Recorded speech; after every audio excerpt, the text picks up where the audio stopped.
नमो अर्हन्ताणं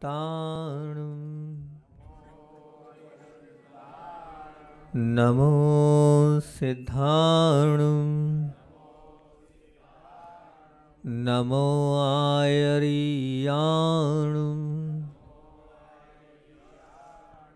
नमो वज्झायाणं नमो लोय सव साहुणं नमो अरिहन्ताणं नमो सिद्धाणं नमो आयर्याणं नमो वज्झायाणं नमो लोय सव साहुणं नमो अरुहन्ताणं नमो सिद्धान्नं नमो आयर्याणं नमो वज्झायाणं नमो लोय सव साहुणं।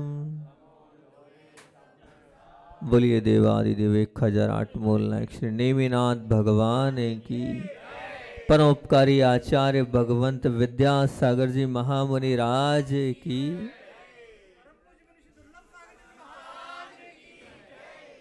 कल अपनी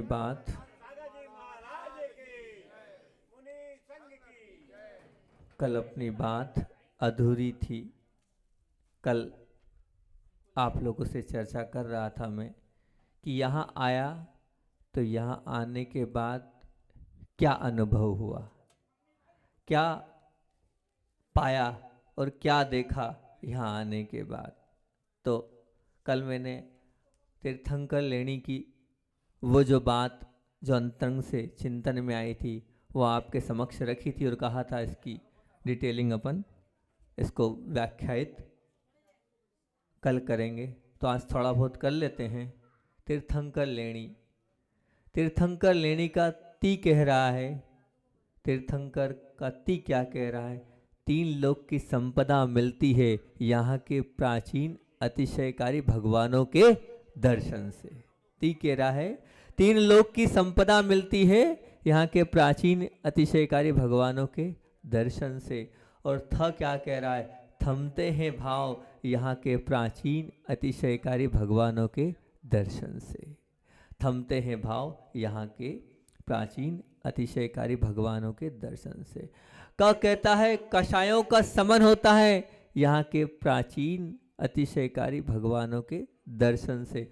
और र कह रहा है रत्नत्रय में निर्मलता आती है यहाँ के प्राचीन अतिशयकारी भगवानों के दर्शन से। और ले कह रहा है लेशाओं में उत्कृष्टता आती है यहाँ के प्राचीन अतिशयकारी भगवानों के दर्शन से। और नी कह रहा है निरंतर विशुद्धि बढ़ती है यहाँ के प्राचीन अतिशयकारी भगवानों के दर्शन से।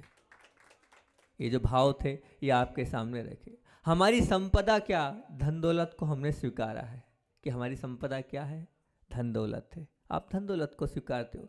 संपदा तो वह होती है जो आपदा में भी काम आए, अर्थात कष्ट में भी और तकलीफ में भी जो आपको विघ्न से बाधा से दूर करे, वह आपकी असली संपदा है। बताओ क्या वो जो संपदा है उसमें ताकत है आपके कष्टों को और आपके दुख को दूर करने की? है ताकत? वो ताकत नहीं है। यहाँ के प्राचीन भगवानों के दर्शन करने से, अर्चना करने से, भक्ति करने से जो पुण्य मिलता है उस पुण्य, वो पुण्य ही आपकी असली संपदा है। वो पुण्य ही आपके साथ जाने वाला है। मैं हमेशा कहता हूँ कि एक है पुण्यमेव जयते, एक है सत्यमेव जयते और एक है श्रममेव जयते। पुण्यमेव जयते श्रावक के लिए बहुत जरूरी है। क्यों जरूरी है? क्योंकि श्रावक बिना पुण्य के नहीं चल सकता है। आप देख लेना, 2 दुकानदार हैं, दोनों बैठे हैं, वही मार्केट है, वही माल है, वही सब कुछ है, सुबह से शाम तक मेहनत कर रहा है, उसने भी 8 बजे दुकान खोली है और 9 बजे तक बंद कर रहा है, और उसने भी 8 बजे खोली है, 9 बजे तक बंद कर रहा है। लेकिन एक की दुकान में 1 लाख का और एक की दुकान में 10,000 का, क्यों?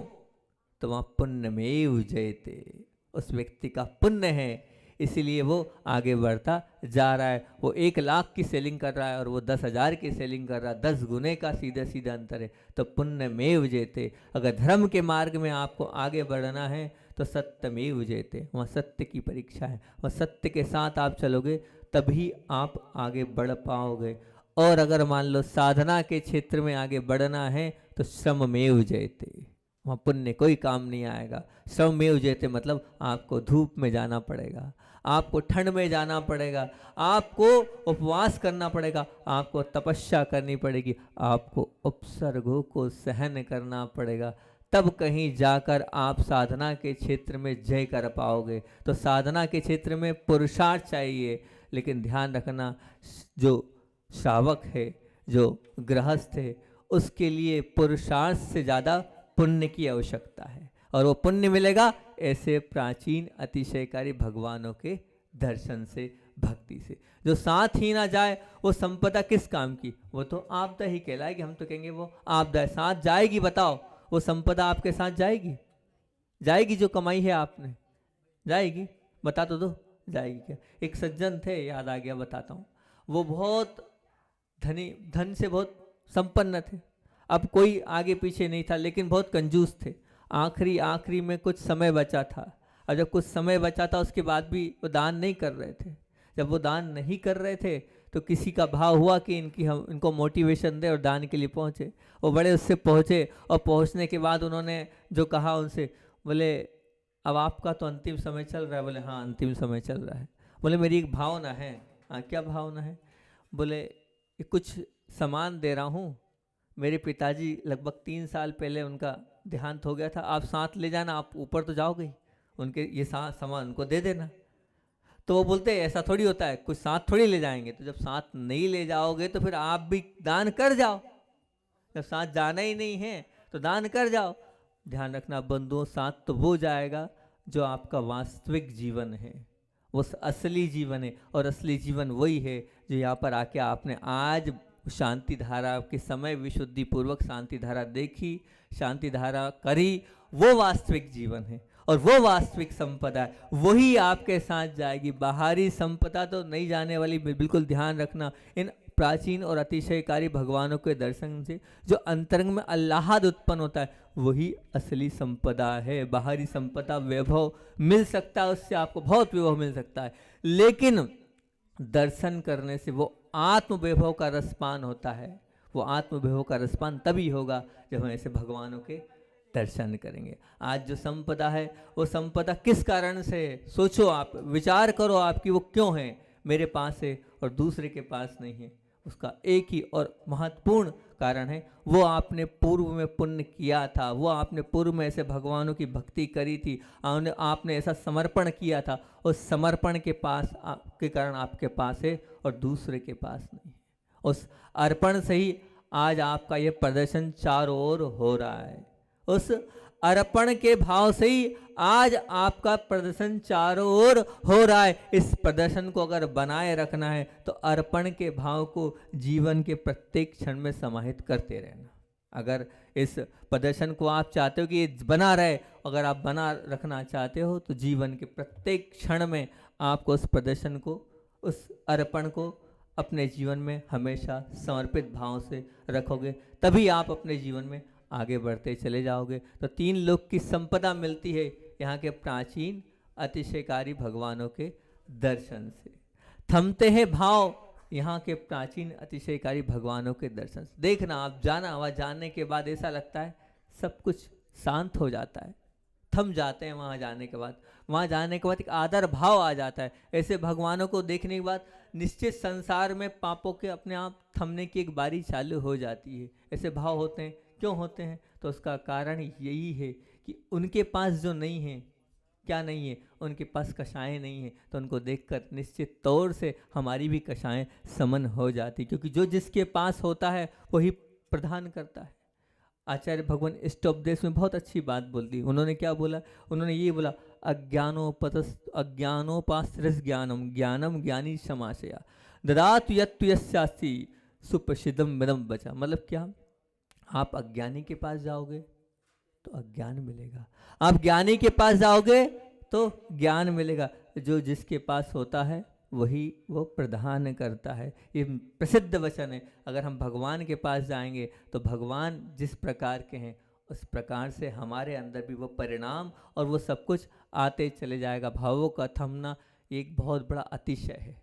भावों का थमना एक बहुत, आज भाव नहीं थम रहे हैं, और भावों का थमना एक बहुत बड़ा अतिशय है। और वह अतिशय इन भगवानों की निश्चिंता और निराकुलता भाव को देखने पर निश्चित तौर से आता है। और मैं तो कहता हूँ ये मान के चलना, थमने के लिए थोड़ा मन को यहाँ जमाओ, इस जमावट में ही मन की रुकावट दूर होती जाएगी।